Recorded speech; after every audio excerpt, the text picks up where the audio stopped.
Gahanya niye ntebe washimye ushaka gutahana? Iyi ni gwawe? Nakaga kwa Feze. Akarashaka kwamuha basi. Akaga Feze narabe ndaguhe. Shemiri yo wisanda kugurire kwijana. Oya kwa. Era bawica ushira agatebe ngaho ubiraba neza. Bayona abadamu bakunda gusa neza. Era kandi kwa Feze kari mu tuntu ngaho era. Ngako nakari. Kacha wicara ngaho kacha wira. Urayibona?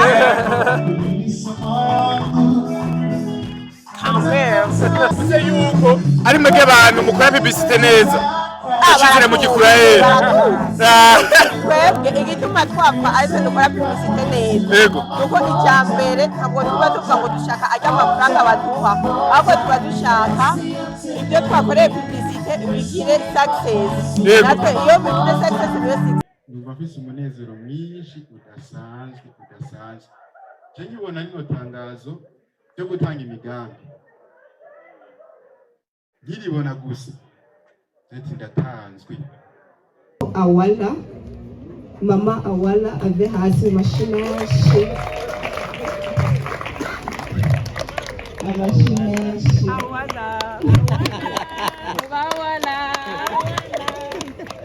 Awala ni ikigo cyakira abana b'imfubyi mashimeshi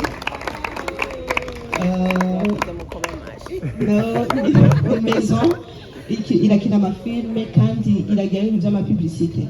Abadukurikirana ku mbuga ngurukanabumenyi mwarabonye ko autoclasse barayigiye publicité birashimwa kandi Imana ibahezagire tuko turabona ingaruka za publicité bakoze.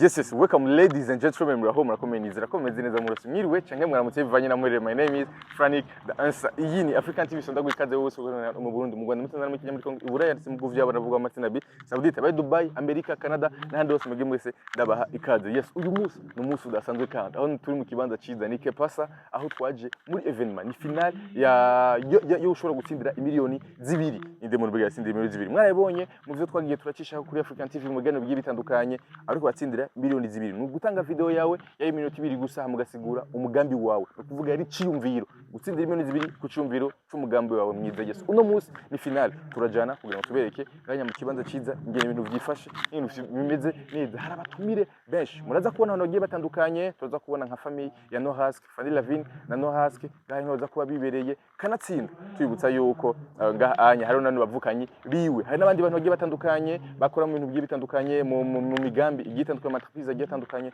Yes, mujanye na twebwe amakanda bisaba yuko Madiko bafite ibintu byinshi basinzo bakora ari byo muza kubona ngahanya. Karibu sana. Yes, nkuko mukomera n'indandi rero ni evenement aho ubona neza ko vyamaze shuha ibintu vyifashe neza abantu ni benshi ngahanya muri kino kibanza nkuko muri kubona aho kandi nkuko nababwiye ibinya ni bimwe mu bikorwa Madiko basanzwe batunganya ni ngahanya ibintu kunya ngahanya byifashe abona yuko neza haba hari intebe nziza cyane gose akaba hariho kandi n'utundi tuntu twiza ngahanya sobanutse ntandi hamwe bisanga atari muri Madiko. Yes, evenement ni kuri uyu munsi ibintu kunya vyifashe intebe ngizi please raba karite igitambara cyayo cyonyene abari igitambara ciza imeza yonyene abari imeza nziza. Yes, baraza kubona ibishire bigiye bitandukanye muri kino kibanza aho baza gutanga ubushimwe ku bantu bagiye batandukanye. Abantu ngahanya ni benshi abantu ngahanya nisinzi oneza yuko ari evenement yitabwe kandi evenement nziza yateguwe mu rugero rwiza. Yes, bana natwe muraza kubona byinshi bigiye bitandukanye. Izere ko muguwe neza kandi ndabibona muranezerewe nanje ndanezerewe kubabona ngaha. Ku mazina nitwa Niyungeko Pierre Claver ndi directeur executif akaba ari je natanguje Madiko Group. Ntanguye kubakira mwebwe batumire aba partenaires aba membres de jury mbese n'aba finalistes aba jeune entrepreneurs bari ngaha n'abagenzi ba Madiko Group. Uyu munsi turaza kwandika nous allons écrire une nouvelle page mu bijanye na histoire ya entrepreneuria mu Burundi. Tuza kubiba imbuto z'umwizero gwa kazoza kari responsable kari innova et prospère. mubandanye rero mukurikirana idi final. Ndangije nsubira kubashimira kandi ndabashimiye kandi ko mwizera iriyerekwa. Ndabashimira no kuba muri kumwe kuri iyi final. Bienvenue, kaze muri Madiko Future Lab. Murakoze cyane.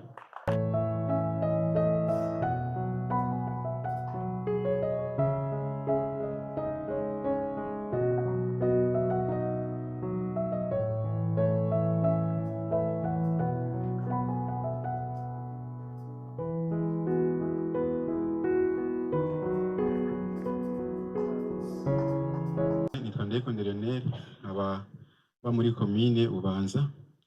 Naje natanze umugambi wo gushinga salon de coiffure, hamwe bishitse nkaronka umutahangana n'imiliyoni 2. Impamvu yatumye nshinga uwo mugambi wa salon de coiffure nuko bwanje ndi mu coiffure kandi nkaba ndabimazemo igihe kitari gito, nkamaze no gusohora benshi ku kijanye n'uwo mwuga w'igikoferi.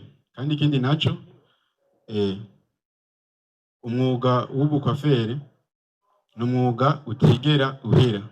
Iyo saro umuntu ayishinze birafasha cyane ko iramba, kuko umutahe uba uri mu bikoresho uba waguze, hama ukaza urinjiza amafaranga ku munsi. Hanyuma ikindi naco cyatumye niyumvira gushinga uwo mugambi nuko na cyane cyane muri komine iwacu hari ugwaruka rwinshi ruhari, usanga ata mwuga n'umwe rufise rwicaye muhira. Rero kubw'ivyo muri salo y'uwanje nzogerageza cyane gufasha abajene kubiza uwo mwuga kugira ngo bazoshobore kwikemura. Kandi nk'uko igihe salo y'uwanje yamaze gutera imbere, mfise kuzoca nshinga izindi kugira ngo babajene nyigisha kumwa nabo bashobore kuronka akazi. Nateguye yuko salo yanje hamwe ndose uwo mutahe nzotangura n'abakozi 3, naje nyene nzondeyikoramwo ngira 4. Ikindi naco muri salo iwanje ntegura yuko nzokwigisha abakozi banje kuzokora bakora ibikorwa babikorana umwete kandi n'urukundo rwinshi cyane. Ndabashimiye cyane kuba mwashoboye kunyumviriza. Umugambi wanje nuwo onye. Murakoze. Urakoze Lionel. Akabazo nashaka kunyishurako. Yego. Ndashaka kumbarire aho umugambi uzowukorera n'igituma wahatoye. Cyo hashimye. Impamvu umugambi wanje nzowukorera mu ntara ya Bubanza, nako muri komine Bubanza. Impamvu nahashimye nuko hari amasaro makenya kandi n'abahari bakabatabyitaho cyane. Ntibabyitaho, ari nayo mpamvu nanjye nshaka kuzana impinduka muri komine yacu. Lionel, nagenda kwibariza kandi kabazo. Iyo uvuze ko abandi uyu mugambi wa salon de coiffure batawitaho, akabijya uzobuzanye n'akahe? Ako kantu uzobusumbye abandi bakwaferi bari ibubanza gatuma abantu baguhurumbira, ako kabijya ko barakahe? Na cyane cyane muri komine yacu abakwaferi baho benshi usanga amasaro yabo bafata umwanya munini bayugara. Jewe nanje muri salo yanje nzokwama iminsi yose umukiriya umwanya wose zobankenereyeko hazokwama huguruye. Nukuvuga amasaha yose y'akazi nzoguma ari disponible. Umubiri wawe nturuha? Niko twaremye, turavyihanganira kandi dutegereza kubikora kuko niko twisanze kuri inosi. Niyo turushe turihangana ariko tugakora cyane.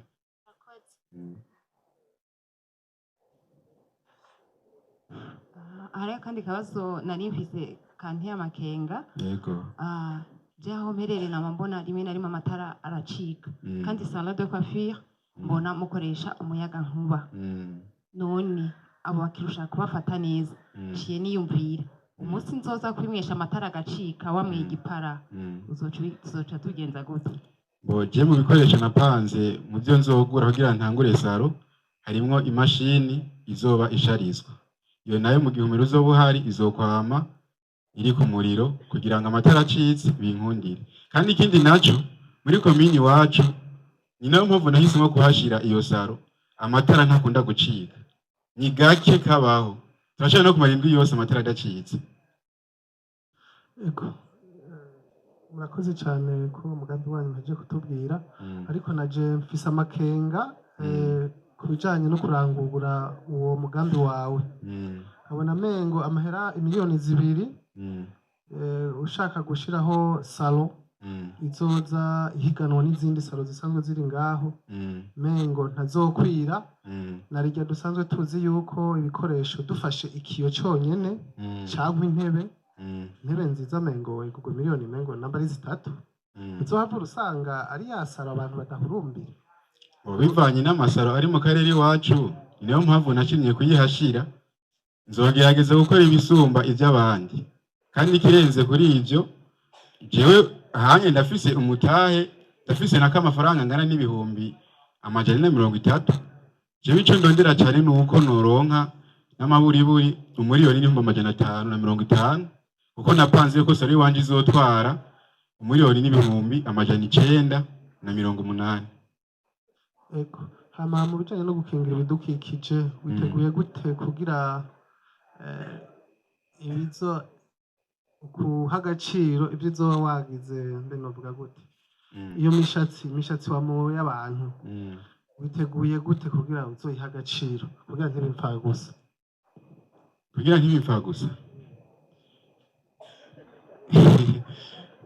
bo imishatsi twebwe kubera je navuze yuko umwuga w'igikafuri ndawumazemwo igihe kinini kuva ndi umunyeshuri neze mara amashuri ariho ntunzi akenshi rero twebwe imishatsi iyo twayimweye turayegeraniriza hamwe tuze kwegeraniza hamwe imaze kuba myinshi akenshi turayiturira kandi twayiturira ahantu kure cyane yego murakoze amashimisha nitwa Nindemesha Eric umugambi wanje ni umugambi wo mu burimyi ukurima ibigori umugambi wanje nawuteguye nisunze ahantu mu karere mbayemwo ndaraba mbona umwimbu w'ibigori ni muke cyane abarimyi b'ibigori ni bake cyane ariko ibigori mu karere bikaguma bikenerwa niho niyumviriye yuko umugambi wanje no ukora ndaraba urusi dufise imuhira mbona ni ruto cyane nkoreye ko umugambi umuvyeyi nawe ntaheza ngo yoronke aho akorera imigambi yiwe muri izi miliyoni 2 nabonye ko nocyanja gukota urusi kuko aho gukota harahari nifuza ko noca nkota ihegitari nkose ihegitari vyotwara amafaranga agera ku bihumbi 240 hanyuma cyambona yuko inyuma yo gukota iyo hegitari sinoshobora kuyirimira nkenera abakozi bakora bakaharima mbona abo nabo ko boca baronka amafaranga agera ku bihumbi 200 umugambi rero wanje ni kuvuga dutangurana n'itangwa ry'akazi ku bakozi ku bajene baba atakazi baba bafise bari imuhira rero inyuma yo kurima hageze igihe cy'imvura itasuye haba hageze igihe cyo gutera nkenera babakozi kandi bagaruka bagatera hanyuma muri iryo tera nzokenera imifuko igera kuri 3 ya angeri yo mu bwoko bwa DAP hanyuma n'umufuko umwe wa angeri yo mu bwoko bwa ire ivyo bikazotwara amafaranga ngana n'ibihumbi 360 muri ico gihe inyuma yo gutera no gushiramwo angeri hararamukirwa igihe cibagara saricrage mu gihe cibagara naho nyene twongera gukoresha abakozi inyuma yo kubagara muri ico kiringo ibigori vyerera amezi ari hejuru gato y'amezi 6 muri ico kiringo cyayo mezi ibigori bizobagagwa inshuro 2 hanyuma duce turindira umwimbu w'ivyo bigori naho nyene hazokenerwa abakozi bo kubisarura bakavyimbura nabonye muri ico kiringo cyose kugira ngo ico gihe bizoba vyeze hazokenerwa amafaranga y'abakozi angana n'ibihumbi 950. Hanyuma umwimbu umaze kuboneka haba hasigaye kumenya isoko abaguzi bagura ivyo bigori, kubera ko umwimbu mu karere azoba ari muke. Abakeneye ibigori ari benshi baja kubironderera kure. Ico nzoba nje gukemura n'urugendo rw'abaguzi. Abaguzi bahora bajya kubisumira kure ntibazoba bakigiye kubisumira kure kuko je nzoba ndabifise mu karere. Hanyuma ikindi, kubera ko mu karere iwacu umwimbu w'ibigori aba ari muke, hariho abantu usanga bataye akarimbi. Leta irashinga ibiciro 1,700 byo kugura abaguzi bagura ko ibigori, ariko uca usanga barengeje. Akandi kabirya karaho nuko abaguzi bazogura ku giciro cyashinzwe na leta, kandi ivyo bigori nzoba narimye azoba ari ibigori vy'akanovera gusumba, kuko je nzokoresha ibigori vya kijambere harimwo ubwoko bwa Sidiko. Hanyuma abaguzi mu gihe ivyo bigori vyoba bihuye n'intambamyi muri ico gihe biriko birakura birahura n'intambamyi, ubukoko bukabitera, ndategekanya kuzopompa, hazogurwa umuti wo kubipompa n'ipompo. Hanyuma kandi mu gihe umwimbu uzoba wabaye mwinshi nk'uko ndavyiteze, mu kumenyekanisha ibidandazwa nzoshobora gusaba uruhusha kugira ngo nshire ivyapa ahantu hakoranira abantu benshi, manika amatangazo ko mfise ibigori ahantu hakoranira abantu benshi ku bunywero, canke naho nkamenyesha au niveau communal, kuko niho batororokaniriza umwimbu w'ibigori kugira ngo bishigwe hamwe. Nkamenyesha yuko nanje mfise ibigori, bagaheza bakangurira uwo mwimbu w'ibigori noba nagize.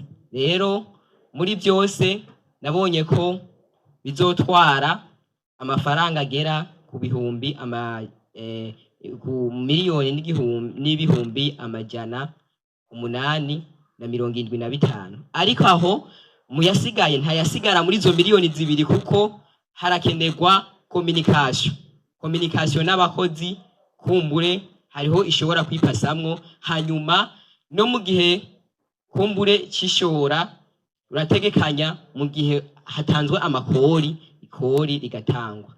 Murakoze, umugambi wanje n'uwo. Eric, nagenda kubaza akabazo gatoya. Watubwiye ko uzoturimira ibigori vyiza vy'akarorero. Watubwiye ko uzorima mu hegitari imwe. Ego. Nashaka umbwire umwimbu uzova mu iyo hegitari. Hama kandi kabazo, hariho umwimbu umwe wateguye, ariko igihe imvura itaguye nkuko we ubitegekanya, utegura kuzokora iki? Murakoze cyane. Mu hegitari ndashobora ntegekanya kuzotera imbuto iri hagati y'ibiro 50 n'ibiro 80. Bikazoba bisabwa yuko nkoresha amahera arenga gato ibihumbi 125. Umwimbu ntegekanya kuzoronka umwimbu ungana n'itoni 3 z'ibigori.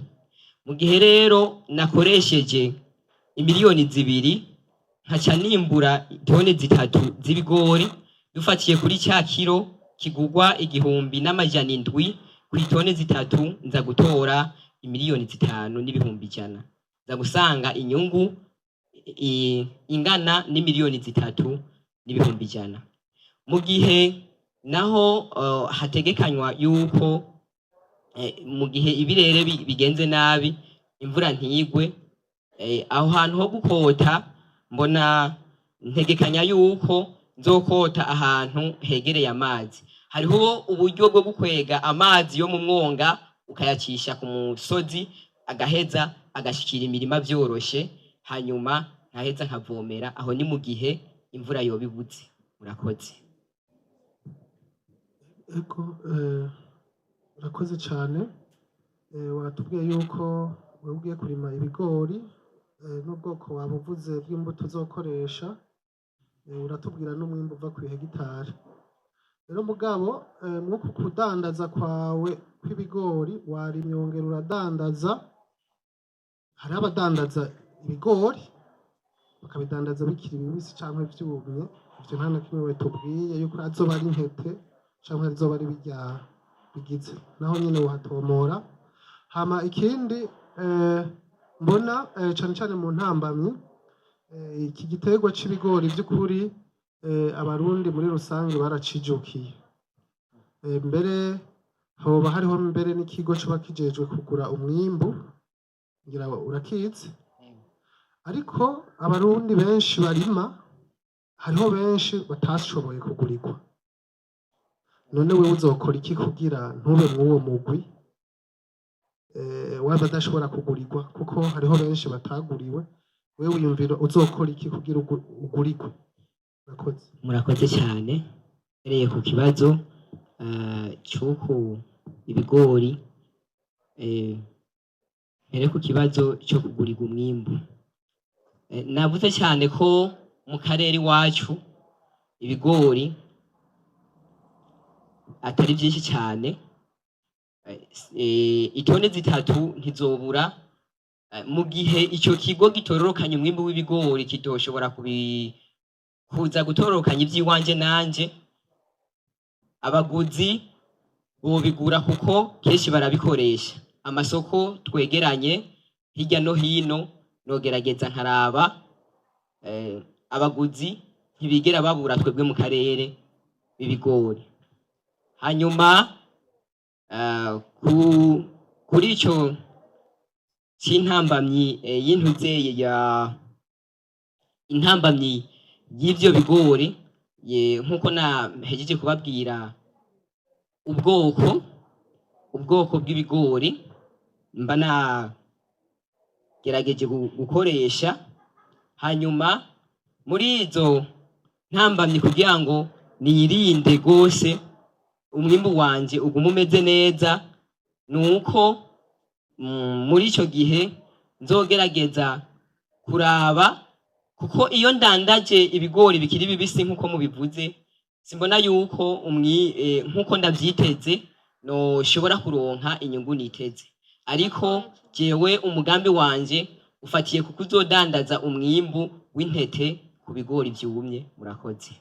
Murakoze. Eric, sabwe, watubwiye ingene uzokoresha hamwe watsindira izi miliyoni 2. Yego. Sageze mu mafaranga 1,870,000. Yego. Hama muheje kutubwira ko mwateguye ko bishitse hakaba uruzuba rwinshi muzokwega amazi. Yego. Mbega ivyo vyo gukwega amazi nta buryo bitwara? N'ivyaba bitwara uburyo muzoca mubukura hehe? Murakoze cyane. Nkuko umugambi maze gutegura utwara 1,875,000, hakaba hasigaye ibihumbi 125 biri ngaho. Hanyuma mu mugambi uruzuba rurinze rwaka imvura ntigwe, muri uwo mugambi wo gukwega amazi ndashobora kurondera umukozi dufashanya, kuko mu gukwega amazi turavye iyo umwonga ubuherereye duca kanevo tuzana amazi twerekeza mu mirima, ko imirima ibiri hasi hepfo cyane, tugakura amazi ahantu haruguru ateraza mu mirima kugira ashobore kuza. Guca kanevo itwara ayo mazi ntibigoye cyane. Nisunze ubwo buryo bwasigaye, nkarondera umukozi tugafashanya, ntuze icyo gikorwa cyokoreka neza cyane. Murakoze. Murakoze. Amutsa amahoro y'Imana. Jewe nitwa Ndayishimiye Chantal, umugambi wanje nashyize imbere akaba ari umugambi wo korora ingurube. Nahisemo uwo mugambi kuko n'umugambi usaba uburyo buke kandi umugambi ugwira n'ingoga inyungu uyironka ku murindi muniniya cane. Kandi naburya asanzwe ndi umurimyi, ifumbire ngaho sinirwa ndasabiririza mu yindi mihana, ifumbire ca ndayironka aho nyene. Umugambi w'ingurube jewe nahisemwo ko nzogura ingurube indwi. Igiswi c'ingurube kikaba kigurwa hagati y'ibihumbi 100 n'ibihumbi 150. Nkaca nkoresha abakozi 3, nkaca ndazubakira kubera asanzwe afise aho ndazubakira, nkazubakira ivyo biraro indwi, nkagura ingurube zivyara, nkaca ndazitunga amezi 6, nkaca ndazibangurira na burya asanzwe nifitiye impfizi. Mu yandi mezi 6 umwimbu mba namaze kuwubona. Igituma nahisemwo korora ingurube nuko bizompa umwimbu muremure kandi mu kiringo gito c'umwaka. Kandi n'imiryango imwe ikaronka kubijanye n'inyama, kubijanye n'imyagazi y'ingurube yizewe mu kibano, canke n'amashirahamwe ashaka kugura imiswi nkingahe igashobora kuronka imiswi yizewe neza kandi yapimwe neza, kuko muri ico gihe zoca mpiga umuganga w'ibitungwa ashobora gukurikirana izo ngurube zanje. Inyuma y'umwaka canke umwaka n'igice ndizeye neza yuko nzoba afise ingurube zishika zirenga gatonya ingurube 20. Umugambi wanje akaba ari uwo. Murakoze. Ego nawe urakoze. Mwavuze ko muzokoresha abakozi bangahe? Nzokoresha abakozi 3. Aho nyene nende hafise ikibazo. Ingurube indwi zizoragirwa n'abakozi 3. Aho nta ruhombo uzohavugira ko tuzi yuko mu vy'imigambi iyo umuntu akoresheje abakozi benshi, iyo akoresheje amafaranga menshi mu gukora mu kivuye mu bikorwa ahava asanga atungutse. Oya, umugambi wanje mu kuwutegura nafatiye kuri DV ya 2 millions. Nkabaye nsanzwe nifitiye ibihumbi 500. Abo bakozi 3 mu mezi 6 ya mbere, umukozi umwe buri kwezi nzomuhemba ibihumbi 200. Amezi 6 urumva ko buri mukozi ko ari ibihumbi 120. Abakozi rero 3 ni ibihumbi 360. Narabipanze neza ku buryo umugambi wanje gushika mu mezi 6 nyimba nguze umuswi no muzi gushika amezi 6 azohere bizotwara imiliyoni 2.1. Ego, je nakabazo gatonya. Mu bisanzwe umugambi w'ingurube usanzwe uri kurarangurwa n'abantu batandukanye, ariko hari ikibazo gikunda kwibonekeza muri uwo mugambi wawe, ikijanye n'ingwara. Wavuze yuko uzoshiraho umuganga. Hari ibindi bintu wowe utegekanya kugira uhangane n'izo mbogamizi zisanzwe ziri muri uwo mugambi?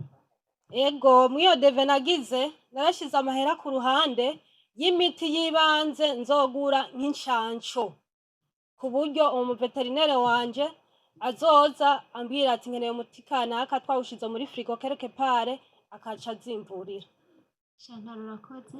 Mbega umwana w'ingurube witwa gute mu Kirundi? Ikibuguru. Ujya muswi nawe ujemo gute? Bivana n'intara, nk'iwacu turawitwa umuswi, ahandi bakawitwa ikibuguru, bivana naho umuntu aherereye. Urakoze.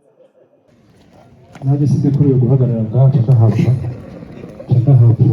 kumari wenyine ndamurabira kuri hariyo amashi agafoto mbwa turi kumwe kamere kurakavuka.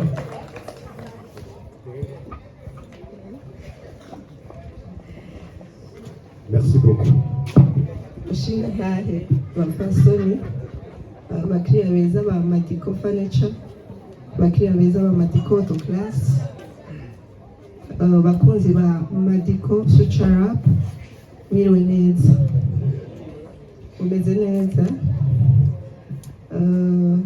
Turi ngaha kugira ngo twerekane abapartenaire bacu, ubundi ata partenaire ibi bikorwa ntivyoshoboka. ubundi atari partenaire ibikorwa bya Madiko Group biba bigeze aho bigeze uno munsi. Rero twashaka tubabereke abapartenere bacu, nkabasaba yuko abapartenere mpagurutsa mu bakomera amashyi menshi. Impamvu tubakomera amashyi ni uko icya mbere ni uko kugira ngo witwe umu-entrepreneur, kugira ngo ufate iyo risque yo gukora umugambi kanaka, harabamo kubahuka, harabamo gufata amarisque akomeye, harabamo kwiheba. Turabakomera amashyi kandi kubera ko bashigikira Madiko mu buryo ubu canke buriya. Rero ndabibasavye ubundi ukura hasi muha amashyi menshi kandi mumwankoraja kuko barabikwiriye. Rero turafise amasosiyete y'ubudandaji, iya mbere hariho Kepasa.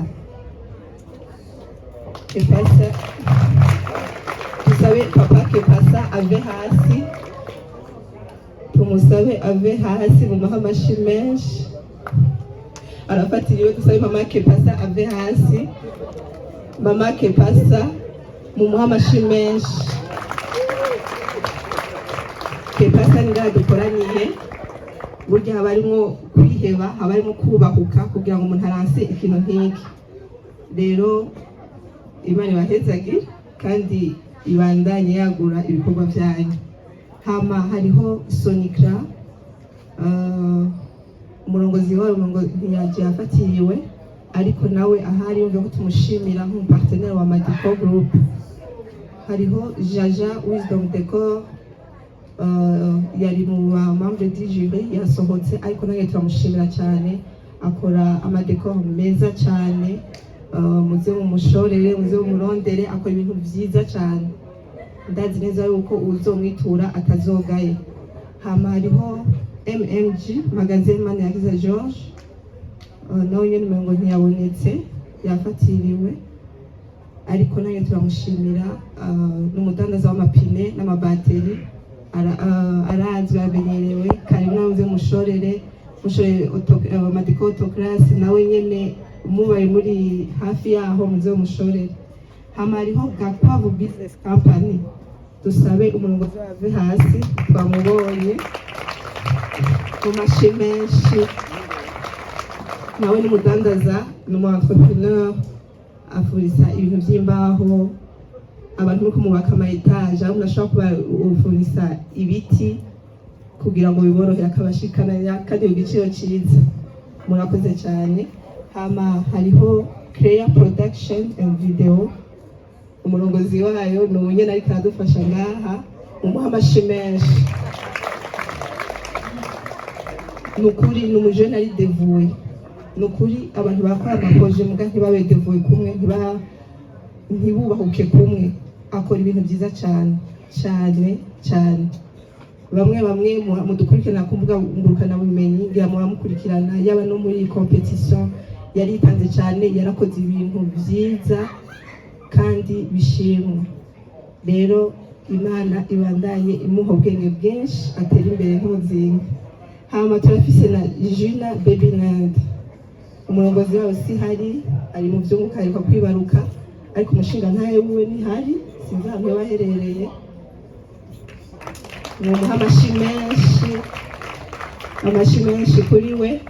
Burya kugira umupfasoni yubahuka akora ikintu, nuko inyuma yo haba ari umushinga ntahe amutera intege ati kora, giruku. Rero Imana impezagire nawe. Hama turafise amashirahamwe ONG, nawe nyene abapartenere ba Madiko badushigikira mu buryo bucanke buriya.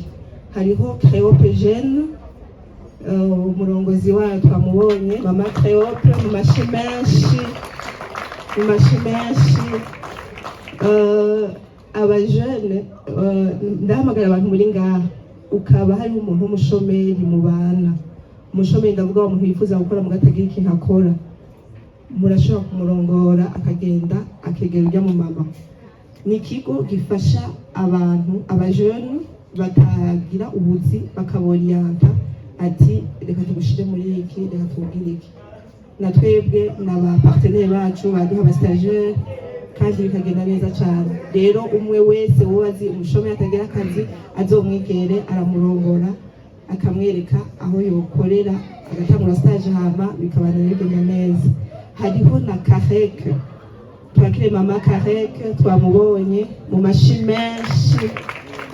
menshi abo rero tubavuga ku buryo bwihariye kuko ni igikorwa cyo kwitanga bikomeye. Kareke ni ikigo cyakira abamama batawe n'abagabo canke bavuye mu ngo kubera imvoyi canke iriya bari mu bibazo bitandukanye, barabakira bakabafasha yaba mu kwiteza imbere yaba mu mibereho kugira ngo bavemo abamama bakarorera. Rero nawe nyene no gushigikira kuko nawe aritanga arabitangira kugira ngo babeho nawe nyene mu babishoboye baze bamushigikira bamube hafi bamwongereza ingufu bamu supporting mu buryo butandukanye. Hama hariho Awala, mama Awala ave hasi amashimeshi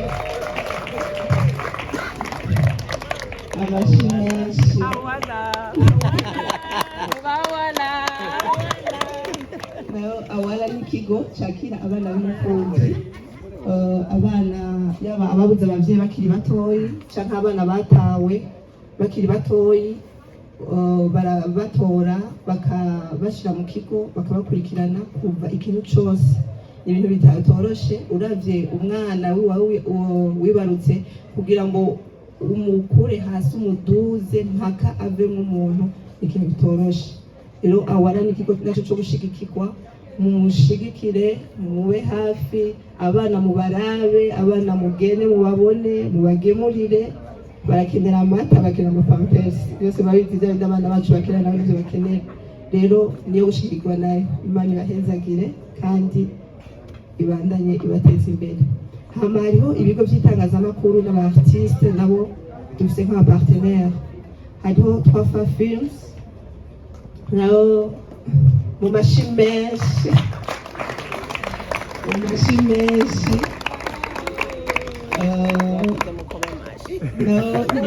maison irakina amafilme kandi iragira ibintu by'amapublicité. Abadukurikirana ku mbuga ngurukanabumenyi mwarabonye ko Autoclass barayigiye publicité birashimwa kandi Imana ibahezagire, tuko turabona ingaruka za publicité bakoze. Mubiture nabo abashaka kugisha amapublicité, abashaka ibintu by'amareportage barabikora kandi ibintu byiza cyane birimo professionalisme ikomeye rwose. Hama hariho Andika Solutions, umurongozi wayo ari mu rugendo yatubwiye, ariko hariho abo bakorana, ndabona umwe ngaho imbere yanje nawe mumuha amashi, yakoze kutagaba kubona rupatwa atariho yarari mu gakazi. Rero Andika Solution nawe turayishimira cyane, ni ukuri musore muyiha amashi.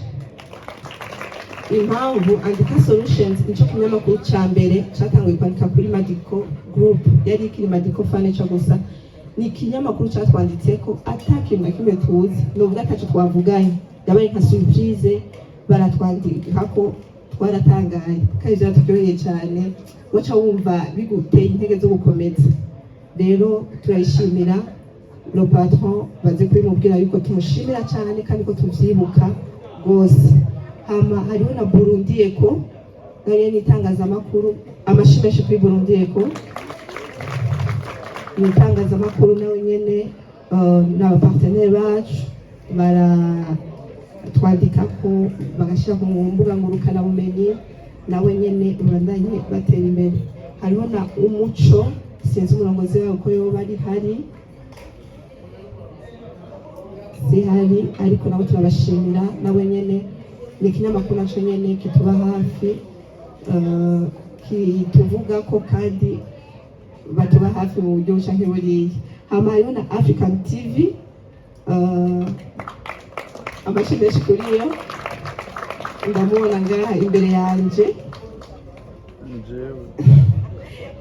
Imana ibandanye ibahezagira kandi ibateza imbere.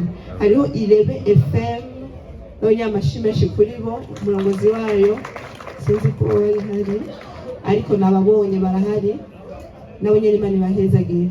Hariho na PJ Classic FM, umurongozi wayo sinzi ko ari hari ariko nanjye muyiha amashi menshi kandi imana ibane ibahezagiye by'ukuri abapartenere bacu muri benshi ntitwashaka kuri n'urupapuro ngo mukwigwe ko Bujumbura Business Park twababonye bije twababonye ni ukuri imana ibahezagire abafundi bagenzi bacu twababonye mwakoze kuza kandi mu bapartenere bacu imana ibahezagire cyane murakoze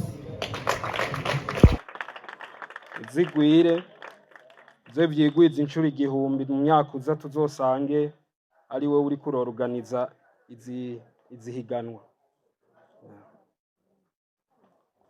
akajambo gatoyi ndasubiye kubaha mwiriwe hanyuma nikafate kano kanya ndabashimire ndashimiye cyane ishyirahamwe Massive Dynamic Company yashoboye gutunganya ihiganwa ntibyari byoroshye kuva mu ntango kuko twahiganwe turi benshi murabizi ariko icyo nshima cyane ni uko muri finale nanjye nshoboye kugirirwa amahirwe yo kuba mu kibanza cya gatatu mufashe dukomere amashyi ndashimira cyane abantu bose bambaye hagufi mu kuntera intege harabona abwira nti ndi mu ihiganwa ry'amadiko kambwira ati ibyo bintu nta musaruro byozana bihebe urangura ibindi ariko yavuga ati kome polisima cheve amashimisho cyane kuri polisima icyo niyeme shimwa gakwiri kandi akagashimwe kazokugwirira uzoronkamwo ibirengeye ibyo wari witeze niwe akabamwe umwizigirwa turazi yuko nawe uzokwempagita mu karere ubayemwo ka Butanyerera uzokwempagita abajene kuko ngaha ntituguhaye agashimwe gusa tuguhaye inspiration tugukominitse esprit de création esprit d'aide yo kwiyumvira ku bandi esprit de patriotisme esprit yo kwiyumvira ku gihugu turabigukominitse ukuvuga ikintu tuguhaye kirengeye amafaranga tuguhaye umutima uzogenda ukawupartaja ni doctrine uzopartaja mu karere ubayemo ku buryo tuzosanga Butanyerera yose wayizanyemwo impact bari abantu bari creative kandi bafashanya nuko aya mafaranga aza kwerere aza kuviremwo ibihumbi n'ibihumbagiza uzushike kure cyane aho utari witeze ndabahaye amahoro kandi by'amajambo ufise nayo gushimira ishyirahamwe Madiko kubona byaratwiyumviriye ko twebwe abajene nanjye ndiyemeje mu mwaka uza nk'ubu muteguye iriganwa nanjye nzoriha nkaya nyene amashimisho cyane kuko ndizeye neza umugambi ngiye gukoresha amafaranga mu mwaka azoba yarenze amashimisho Hallelujah. Amen.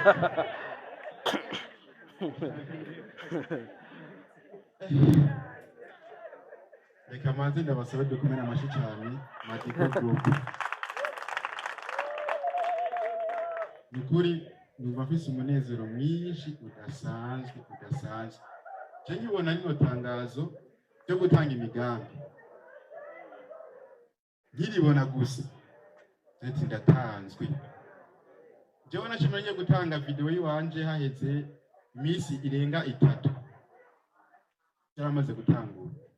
Muga navuga ati ntaco ariko ntegereza guhigana kuko ndizeye.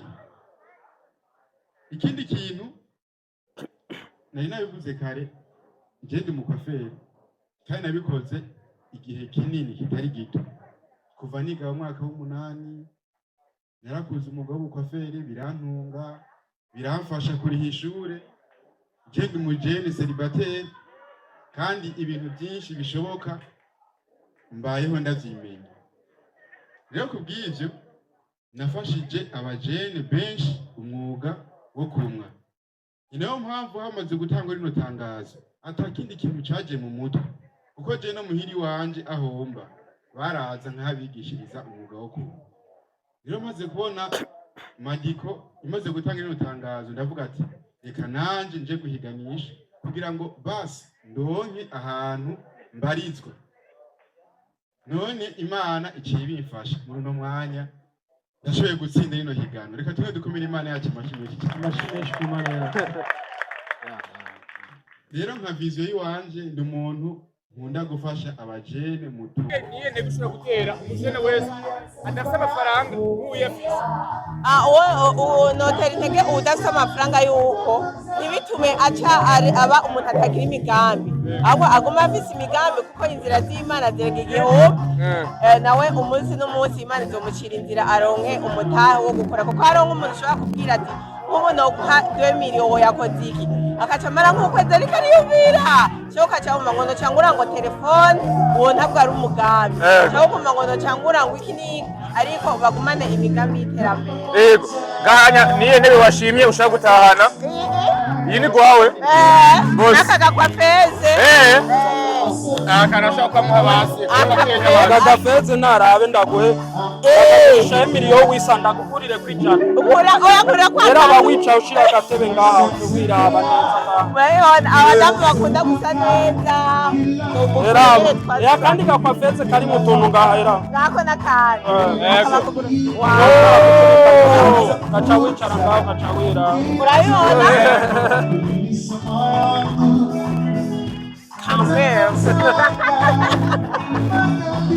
bimeze neza cyane muri Magiko, barabizi ko badasondeka bagira ibintu byiza cyane rwose kabisa, baze babashorere.